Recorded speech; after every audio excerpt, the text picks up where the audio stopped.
बिस्मिल्लाहिर्रहमानिर्रहीम। अस्सलाम वालेकुम स्टूडेंट्स।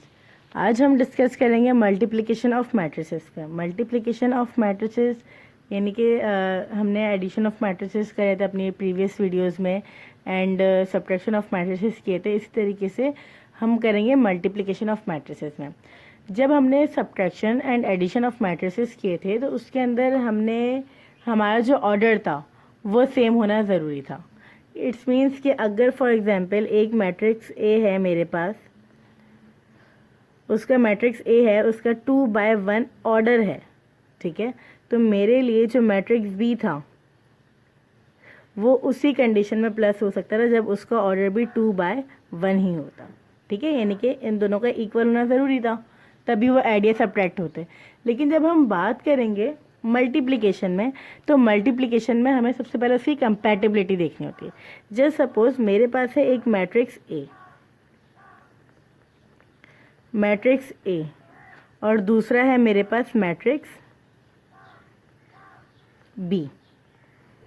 हमें सबसे पहले ये चेक करना है क्या यहाँ पे हमारी मल्टीप्लिकेशन पॉसिबल है या नहीं। हमें सबसे पहले ये चेक करना है।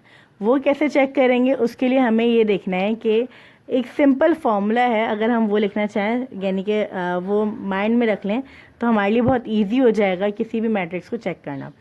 यहाँ पे अगर मैं आपसे बोलूँ column number of columns of matrix A must equal to number of rows of matrix B, ठीक है।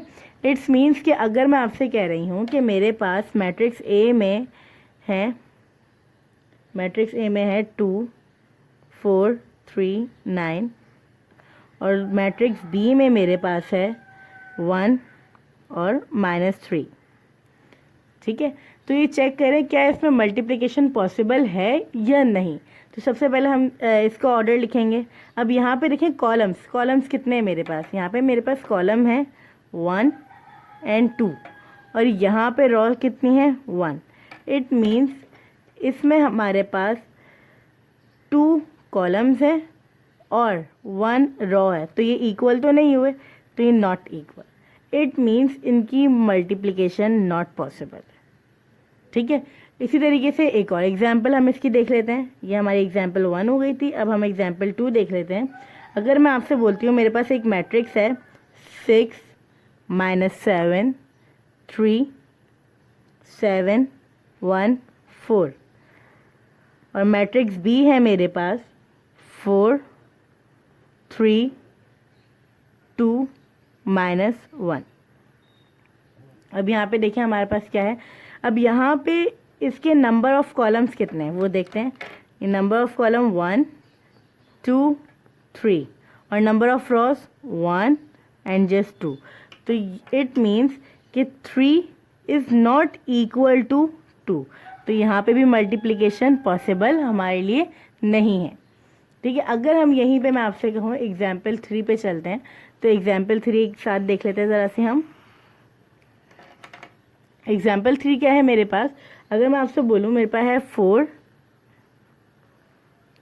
और 6 और दूसरा मैट्रिक्स है मेरे पास 9 और 2।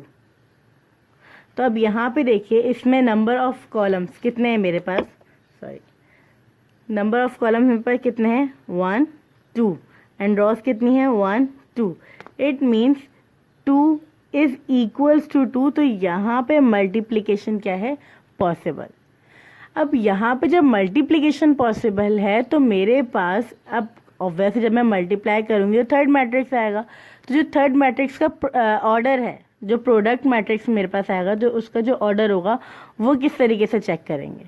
अब उसके लिए मैं इन सब मैट्रिक्स में से इसमें है, इसमें हम इसके ऑर्डर लिखते हैं। अब मैं आपसे कहती हूँ कि यहाँ पे मेरे पास इस वाले का जो 2 4 था, इसका जो ऑर्डर है वो क्या है 2/2, ठीक है, और इसका जो ऑर्डर था वो क्या था 1/2। इसी तरीके से अब मैंने जब इस मैट्रिक्स देख रही थी तो उसके लिए मैं ये मल्टीप्लिकेशन के लिए ये 2 नंबर्स देख रही थी कि ये सेम होना ज़रूरी है या नहीं। लेकिन जब हम ऑर्डर बनाते हैं तो ऑर्डर क्या चेक करते हैं 1 और 4th नंबर, यानी कि इन शॉर्ट आप ये कह लें हमारे पास 4 डिजिट्स हो गए 1 2 3 4। तो जब हम मल्टीप्लिकेशन देखते हैं तो मल्टीप्लिकेशन के लिए हमें क्या चाहिए होता है कि हम ये देखें कि सेकंड और थर्ड क्या सेम है या नहीं। अगर वो सेम होते हैं, इफ़ अगर वो सेम होते हैं तो फिर हम इसकी प्रोडक्ट का ऑर्डर देखते हैं, जो प्रोडक्ट मैट्रिक्स आता है उसका ऑर्डर देखना। और उसका ऑर्डर देखने के लिए हमें क्या चाहिए कि लाजमी तौर पे हम 1 और 4 जो नंबर होगा वो हमारा मैट्रिक्स का ऑर्डर बन के आ जाएगा। इसमें जब हमारे पास सेकंड और थर्ड नंबर सेम नहीं था तो ऑब्वियसली इसमें पॉसिबल नहीं है, तो मैं इसमें प्रोडक्ट मैट्रिक्स के ऑर्डर पे तो जाऊँगी नहीं। यहाँ पे भी सेम नहीं था तो प्रोडक्ट मैट्रिक्स पे मैं नहीं जा रही, लेकिन यहाँ पे सेम है। तो अगर मैं इसका ऑर्डर लिखूँ तो इसका ऑर्डर मेरे पास क्या आ रहा है देखते हैं। ऑर्डर मेरे पास इसका क्या है 1/2 और दूसरा क्या है मेरे पास 2/1। इट मीन्स कि जब मैं इसका प्रोडक्ट मैट्रिक्स बनाऊंगी तो प्रोडक्ट मैट्रिक्स का जो ऑर्डर होगा, ऑर्डर की बात करें तो वो क्या हो जाएगा 1 और 4, इनके 1/1 इसका ऑर्डर हो जाएगा। ठीक है, अब मल्टीप्लिकेशन की तरफ आते हैं कि मल्टीप्लाई कैसे करते हैं। तो मल्टीप्लाई अगर मैं आपसे बोलूँ तो इसके सिंपल तरीका ये है कि सबसे पहले हम जाएंगे इस तरफ रॉज, यानी कि फर्स्ट रो, ठीक है, फर्स्ट कॉलम, यानी कि अगर ये रो 1 है तो कॉलम 1 लेंगे, फिर रो 1 कॉलम 2, जितने होंगे हम 1/1 उस पर चलते जाएंगे। ठीक है, लेट सपोज मैं आपको बताती हूँ, जैसे यहाँ पे मेरे पास रो 1 है और कॉलम भी 1 है। ठीक है, अब देखिए किस तरीके से करते हैं। अगर मैं आपसे बोल रही हूँ सबसे पहले है मेरे पास 4 मल्टीप्लाई होगा 9 से, 4 9 जा, और फिर प्लस हो जाएगा किससे 6 मल्टीप्लाई बाय 2। ये तो अभी सिर्फ आपको सिंपल करवा रहे हैं, स्टेप बाय स्टेप हम आगे जाएंगे तो उसमें देखते हैं। अब 4 9 जा 36 प्लस 6 2 जा 12, ये हमें according to BODMAS rule हम सॉल्व करेंगे। 36 और 12 हमारे पास क्या हो जाएगा 48। अब देखिए यहाँ पे रो भी 1 है और कॉलम भी 1 है, तो क्या मेरे पास वही ऑर्डर बन के आया जो हमारा प्रोडक्ट मैट्रिक्स का निकला था 1/1, तो यहाँ पे भी सेम हमारे पास वही चीज़ आई। लेकिन अब मैं बात करती हूँ, हम एक और एग्जांपल इसकी देख लेते हैं। अगर एक और एग्जांपल पे हम डिस्कस करें तो वो क्या है हमारे पास, लेट सपोज अगर मैं आपसे कहूँ, अच्छा चलें इसी एग्जांपल को लेते हैं हम, यानी कि मैट्रिक्स ए हमने बी से मल्टीप्लाई किया तो वो पॉसिबल हो गया, लेकिन क्या बी मल्टीप्लाई बाय ए करूँगी तो वो पॉसिबल होगा, यानी कि ए बी इक्वल होगा बी ए के। देख लेते हैं, ए का मैटर हमारे पास क्या था, ए और बी को मल्टीप्लाई कर रहे थे तो हमारे पास ये चीज़ सेम आ रही थी। जब बी और ए को करेंगे इट मीन्स कि यहाँ पे मेरे पास 9 और 2 यहाँ आ जाएगा, और ए क्या है 4 और 6, यानी कि इसमें आप कॉलम्स कितने हैं 1 और रो कितनी है 1। इट मीन्स कि ये भी इक्वल है, इनको भी मैं मल्टीप्लाई कर सकती हूँ। लेकिन कुछ मैट्रिसेस ऐसे होते हैं कि वो सेम नहीं जाते, तो ये हर दफ़ा नहीं होता, उसमें डिफरेंट होते हैं, डिफरेंट होंगे तो ऑब्वियसली मैं उसमें चेंज करूँगी। अब यहाँ पे भी वही होगा।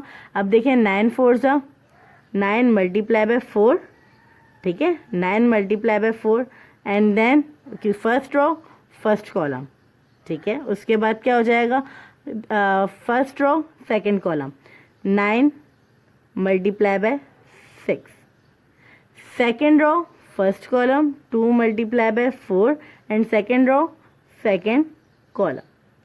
अब यहाँ पे ये क्या चीज़ आई है ये मैं आपको समझाती हूँ। अब मुझे इसका ज़रा पूरा आप वो देखें, ऑर्डर वो क्या है 2 रोज 1 कॉलम, और इसमें क्या है 1 रो 2 कॉलम। तो यहाँ पे जो मेरे पास फर्स्ट और फोर्थ डिजिट है वो क्या है 2/2। इट मीन्स कि जो मेरा नेक्स्ट मैट्रिक्स बन के आएगा प्रोडक्ट मैट्रिक्स वो क्या होना चाहिए 2/2 का। अब 9 4 जा 36, 9 6 जा 54, 2 4 जा 8, 2 6 जा 12। इट मीन्स कि हमारे पास जो फर्स्ट और फोर्थ डिजिट होते हैं, दोनों मैट्रिक्स में जो 4 डिजिट्स आते हैं उनमें से फर्स्ट और फोर्थ डिजिट जो होता है वो हमें ऑर्डर ऑफ प्रोडक्ट मैट्रिक्स बता रहा होता है, और सेकंड और थर्ड डिजिट हमें बताता है क्या इसमें पॉसिबिलिटी है कि ये मल्टीप्लाई हो सकते हैं या फिर नहीं हो सकते। लेट सपोज मेरे पास मैट्रिक्स है 8 9 और इस तरीके से दूसरा मैट्रिक्स भी मेरे पास है 7 -3। अब इसमें बताइए कि क्या कंपैटिबिलिटी है कि हम इसे मल्टीप्लाई कर सकते हैं या नहीं कर सकते। तो देखें इसका ऑर्डर हमारे पास क्या है, 1 रो 2 कॉलम, तो 1/2 और सेम यहाँ पे भी क्या है 1/2। तो यहाँ पे देखिए क्या हमारे पास number of column of matrix A बराबर है number of rows of matrix B के, नहीं। जब ये दो चीज़ें बराबर नहीं है इट मीन्स कि ये मल्टीप्लाई नहीं हो सकता, इट मीन्स नॉट पॉसिबल। फिर इसी तरीके से अब हम नेक्स्ट मैट्रिक्स देखते हैं अपना आज की last example 3 4 5 2 0 1 and next matrix है हमारे पास 2 8 7 6 1 -1। ये हमारे पास हो गया अनदर मैट्रिक्स।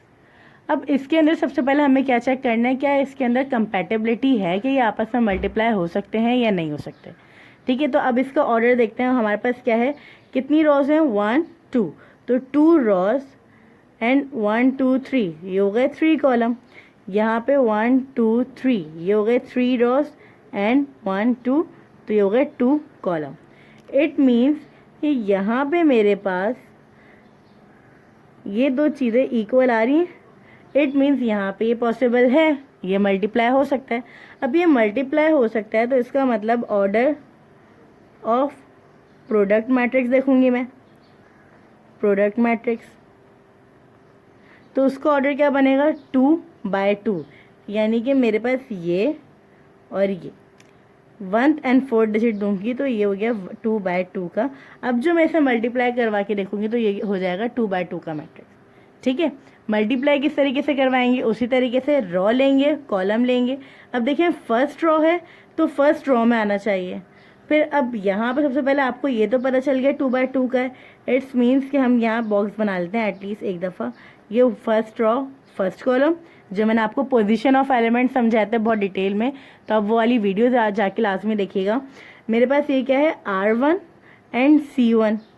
ठीक है, फिर मेरे पास ये क्या हो जाएगा R2 C1, क्योंकि कॉलम एक ही है और रॉ दूसरी है। ठीक है, इसी तरीके से यहाँ पे मैं अगर लूँ तो मेरे पास ये वाली क्या हो जाएगी R1 C2 और ये वाली प्लेस क्या होगी R2 C2। ठीक है, तो अब देखिए करेंगे किस तरीके से। R1 मेरे पास ये R1 है और मैं C1 में जाऊंगी। ठीक है, R1 क्या है मेरे पास 3 2 से पहले मल्टीप्लाई होगा, फिर 4 7 से मल्टीप्लाई होगा, इसी तरीके से 5 1 से मल्टीप्लाई होगा। ये तीनों मल्टीप्लाई तो अलग अलग होंगे लेकिन इनको ऐड हम एक तरफ कर लेंगे। किस तरीके से देखते हैं, 3 × 2 प्लस 4 × 7 प्लस 5 × 1। ठीक है, मैं इसे ब्रैकेट में कर दूँ ताकि आपको कोई कन्फ्यूजन ना हो। पहले मैं इनको मल्टीप्लाई करूँगी, यहाँ पे ये मल्टीप्लाई होंगे, इस तरीके से ये मल्टीप्लाई होंगे। ठीक है, अब ये हो गए R1 और C1। अब मैं R1 C2 पे जाऊँगी तो अपनी यहाँ से पोजीशन भी चेंज करूँगी, यानी कि R1 C2। ठीक है, अब वही करूँगी 3 × 8 प्लस 4 × 6 प्लस 5 × -1। ठीक है, अब इसको ब्रैकेट में रखा, ये भी ब्रैकेट में, यानी कि मल्टीप्लाई पहले करूँगी उसके बाद मैं प्लस पे जाऊँगी। अब देखें, अब मैं जा रही हूँ R2 पे और फिर C1, तो यहाँ पे भी क्या है R2 C1। तो सबसे पहले 2 × 2 ब्रैकेट प्लस 0 × 7 प्लस 1 × 1। ठीक है, सेम एज इट इज। अब मेरे पास क्या है R2 C2, यहाँ पे आ जाएंगे बिल्कुल लास्ट वाले में, तो वही होगा 2 × 8 प्लस 0 × 6 प्लस 1 × -1। ठीक है, अब मल्टीप्लाई करके देखते हैं, दिमाग according to BODMAS rule चलेंगे। 3 2 6, फिर प्लस 4 7 28, फिर प्लस 5 1 5।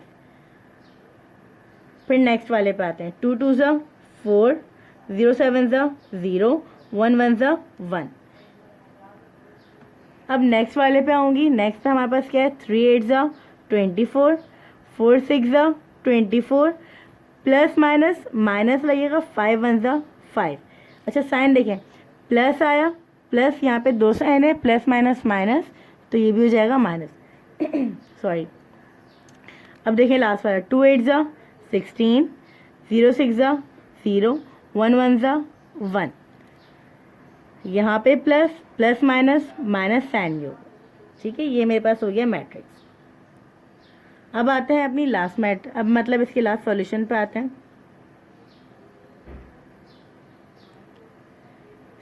28 6 और 5 हमारे पास होगा 11, और 11 और 28 हमारे पास हो जाएंगे 839।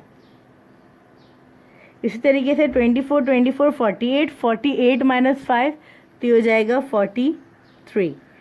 4 plus 0 4, 4 plus 1 5, 16 plus 0 is 16 and minus 1 is 15।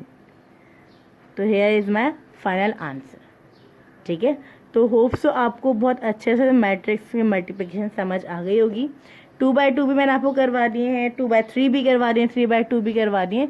तो बस उसी तरीके से चलते जाएंगे। आप इस तरीके से अगर लोकेशन देख लेंगे तो आप और आसानी रहेगी। और एक ट्रिक मैं आपको इसमें और बताऊं, अगर साथ साथ हम चलते जाएं, उसमें क्या है हमारे पास कि अगर मैं आपसे कहती हूँ जब मैं रॉस लिखूँगी, ठीक है, ट्रिक बता रही हूँ मैं आपको, क्या मतलब इतने अगर कन्फ्यूजन है तो उसके लिए क्या है, अगर मैं रॉ में चल रही हूँ तो हॉरिजॉन्टली मैं सेम 3 4 5 3 4 5 3 4 5 आप देख सकते हैं हॉरिजॉन्टल चल रहा है, क्योंकि रॉज हमारी हॉरिजॉन्टल होती हैं और कॉलम वर्टिकल होते हैं। तो कॉलम हमारे पास पहले कॉलम क्या है 2 7 1, तो फर्स्ट कॉलम में हमारे पास क्या आ जाएगा 2 7 1 2 7 1। ठीक है, सेम अगर मैं कॉपी कर दूं, और इस तरीके से अगर मैं रॉ 2 पे जाती हूँ तो 2 0 1, तो यहाँ पे देखें 2 0 1 2 0 1, यानी कि मैं हॉरिजॉन्टली उसे कॉपी करूँगी। और फिर कॉलम 2 क्या है हमारे पास 8 6 -1, तो अब मैं इसे वर्टिकली कॉलम 2 में कॉपी करूँगी 8 6 -1 8 6 -1। जब आप वैल्यूज़ पुट कर ही लेंगे उसके बाद तो आपके लिए सॉल्व करना मुश्किल नहीं है, बस वैल्यूज़ पुट करना बहुत मुश्किल होता है, थोड़ा सा उसे फोकस करके करना पड़ता है। होप सो आपको ये वीडियो समझ आई होगी। इंशाल्लाह मिलते हैं अपनी नेक्स्ट वीडियो में। अल्लाह हाफिज़।